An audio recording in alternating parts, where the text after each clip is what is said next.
sosok istri Yai Mim yang diancam dibunuh akibat berseteru dengan Sahara. Perseteruan antara Yai Mim dan Nurul Sahara terus berbuntut panjang bahkan geger di media sosial.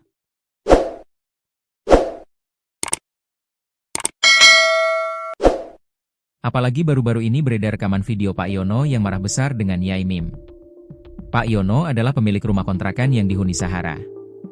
Dengan nada keras dalam bahasa Jawa, ia menuding Yai Mim tidak sopan kepada anak muda, yang dimaksud adalah Nurul Sahara. Tak hanya itu, Pak Yono bahkan melontarkan ancaman bernada mistis hingga mengaku siap membunuh. Gestur Pak Yono semakin membuat situasi mencekam. Ia terlihat mengangkat kedua tangan seperti cakar sambil menggeram, rokok menyala masih terselip di bibirnya. Bahkan, ia sempat berlutut, menggenggam tanah, lalu menengadah sambil melontarkan kata-kata bernada kutukan. Hal ini sontak membuat Yai Mim dan istrinya sempat ketakutan. Kini terungkap latar belakang pendidikan istri dari Yai Mim, ex-dosen UIN Malang yang dituding cabul. Dalam foto yang beredar, istri Yai Mim ternyata lulusan hukum. Wanita bernama lengkap Rosida Vignesvari ini tampak anggun mengenakan selempang dan kebaya. Fakta inilah yang membuat netizen semakin menyudutkan Sahara.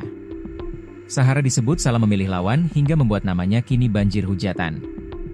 Banyak netizen yang bangga dan puas mengetahui background pendidikan istri Yai Mim. Apalagi sebelumnya podcast Sahara dengan Densu ternyata gagal tayang. Senada dengan itu, salah satu komentar netizen di kolom komentar pada tayangan YouTube podcast Denny Sumargo menyebut identitas istri Yai Mim. Istri Yai Mim adalah mantan pimpinan KEB, Ban Muamalat sekaligus dosen ilmu perbankan JD bukan orang sembarangan. Eknya tutur kata dan pembawaan pribadinya ini sangat elegan dan smart, tulis komentar salah satu netizen. Hingga berita ini diturunkan, kasus perseteruan tetangga ini pun masih panas.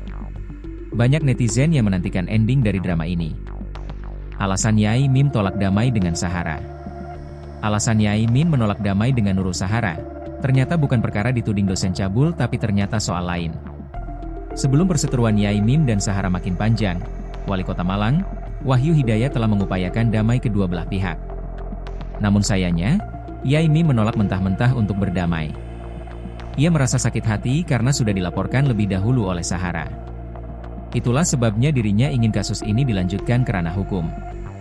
Saya dilaporkan oleh Ibu Suhara, Sahara, ini artinya Ibu Suhara sudah menabuh genderang perang, ucap Yai Mim, pada Rabu, 1 Oktober 2025.